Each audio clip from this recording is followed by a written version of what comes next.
Selamat pagi Bu Vita dan teman-teman semua.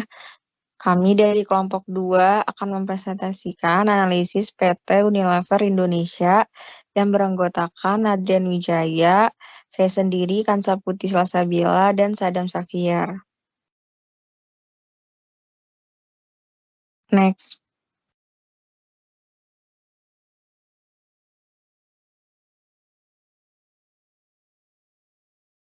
Profil PT Unilever Indonesia. Unilever merupakan sebuah perusahaan multinasional yang memproduksi barang konsumen yang bermarkas di Rotterdam, Belanda. Perusahaan ini didirikan tahun 1930, memproduksi makanan, minuman, pembersih, dan konsumen pribadi. Beberapa merek terkenal milik Unilever adalah Rinso, Sunsilk, Dove, dan Clear. Di Indonesia, Unilever bergerak dalam bidang produk sabun, deterjen, margarin, minyak sayur, dan makanan yang terbuat dari susu, es krim, makanan dan minuman teh, dan produk-produk kosmetik. Pada 22 Juli 1980, nama perusahaan diubah menjadi PT Unilever Indonesia dan pada 30 Juni 1997, nama perusahaan diubah menjadi PT Unilever Indonesia Tbk. Sejak berdiri sampai dengan saat ini, PT Unilever Indonesia Tbk menunjukkan perkembangan usaha yang pesat dilihat dari skala usaha. Salah satu kunci sukses terletak pada strategi pengembangan sumber daya manusianya. Next.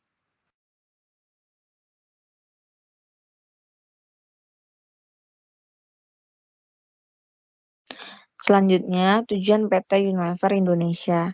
Tujuan kami di Unilever memenuhi kebutuhan sehari-hari setiap anggota masyarakat dimanapun mereka berada, mengantisipasi aspirasi konsumen dan pelanggan, serta menanggapi secara kreatif dan kompetitif dengan produk-produk bermerek dan layanan yang meningkatkan kualitas kehidupan. Akar kami yang kokoh dalam budaya dan pasar lokal di dunia merupakan warisan yang tak ternilai dan menjadi dasar bagi pertumbuhan kami di masa yang akan datang.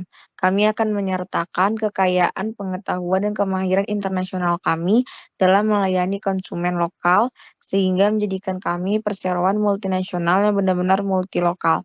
Kami percaya bahwa keberhasilan memerlukan perilaku korporasi yang berstandar tinggi terhadap karyawan, konsumen, dan masyarakat, serta dunia tempat kita tinggal. Inilah jalan yang ditempuh Unilever untuk mencapai pertumbuhan yang langgeng dan menguntungkan bagi usaha serta tercapainya nilai jangka panjang yang berharga bagi para pemegang saham serta seluruh karyawan Unilever. Next.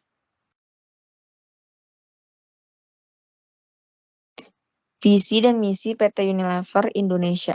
Visinya yaitu untuk meraih rasa cinta dan penghargaan dari masyarakat Indonesia dengan menyentuh kehidupan setiap orang Indonesia secara positif setiap harinya.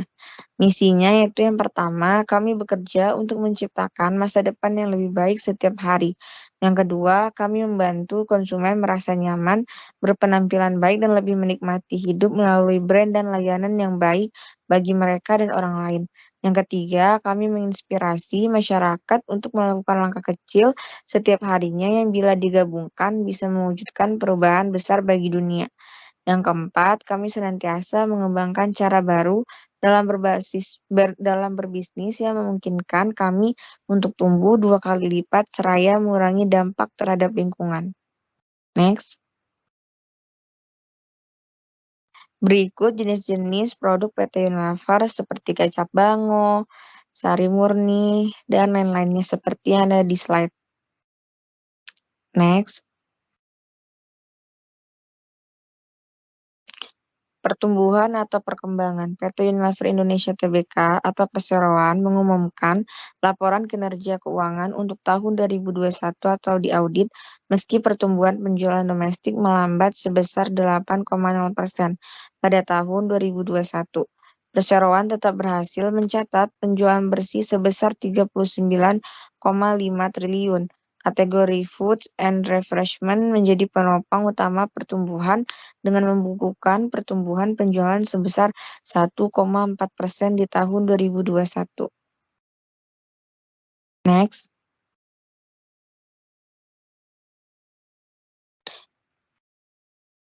Selanjutnya, Trends PT Unilever Indonesia. Yang pertama, strategi promosi produk PT Unilever yang efektif. Yang kedua, PT Unilever gencar di misi sosial sehingga kedekatan dengan konsumen dapat terus terjaga. Ketiga, pemimpin pasar consumer goods di Indonesia. Yang keempat, memiliki tim yang terdiri dari orang-orang berdedikasi, terampil, dan termotivasi. Yang kelima, adanya kenaikan pangsa pasar untuk kategori-kategori penting.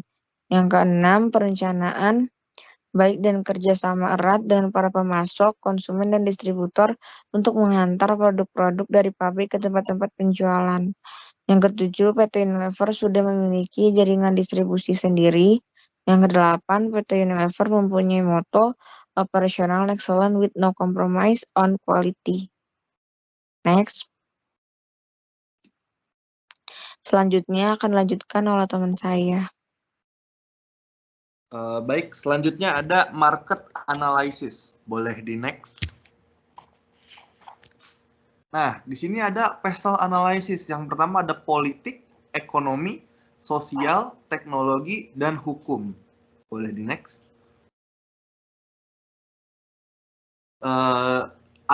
Selanjutnya ada analyzing the competitor. Yang pertama ada ancaman pendatang baru, persaingan dengan perusahaan lain, dan ancaman produk pengganti dari perusahaan lain. Nah, yang ditawarkan dari kita tuh harus ada seperti daya tawar pembeli.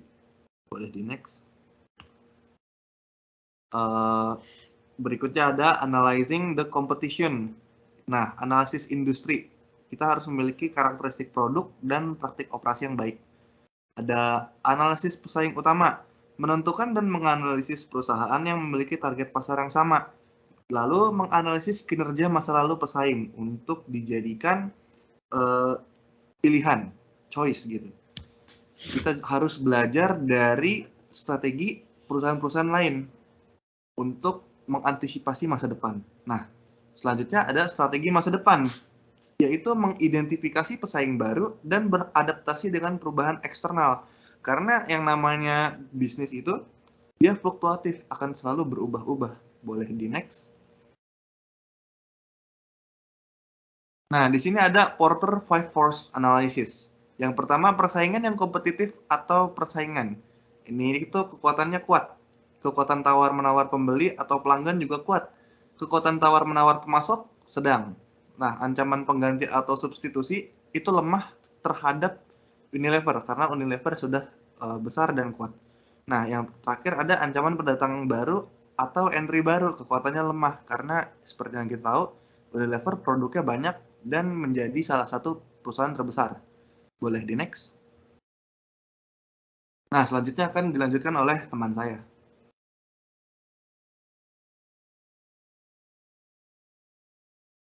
Oke, selanjutnya itu ada strategi PT Unilever ya bisa. Tadi kan udah menganalisis tentang analisa kompetitornya, terus dan analisis bagaimana caranya gitu loh. Unilever ini bisa memproduksi ke massal gitu ke luar negeri maupun di luar negeri, mau di Indonesia pun sendiri juga ada. Oke. Nah, pertama itu ada strateginya, yaitu mengembangkan portofolio yang berpotensi mendorong pertumbuhan yang tinggi. Terus ada yang kedua itu brand yang terdepan menjadi sumber kebaikan. Dan yang ketiga itu mengembangkan bisnis di pasar USA, India, China, dan market utama lainnya dan memimpin dalam kanal penjualan masa. Terus yang keempat itu membangun organisasi yang purpose-led, yaitu dengan kayak berpegang pada tujuan mulia dan future fit, mampu bersaing di masa depan. Ya seperti yang kita tahu lah, kalau misalnya banyak emang Unilever ini kan banyak menggunakan memproduksi produk-produknya tuh kosmetik gitu kan. Nah, di sini kenapa dia nggak takut gitu loh sama kompetitor-kompetitornya, karena dia mampu bersaing di masa depan dan berpegang pada tujuan mulianya seperti itu. Nah, di sini ada quotes dari Sir Richard Branson. Ya, kebetulan Sir Richard Branson ini adalah pengusaha yang asal Inggris. Yang mempunyai business opportunities are like views, there's always another one coming. Ya, jadi ya namanya bisnis tuh pasti ada kayak peluang gitu. Nah, peluang itu jangan disia-siakan, seperti itu sih gambarannya.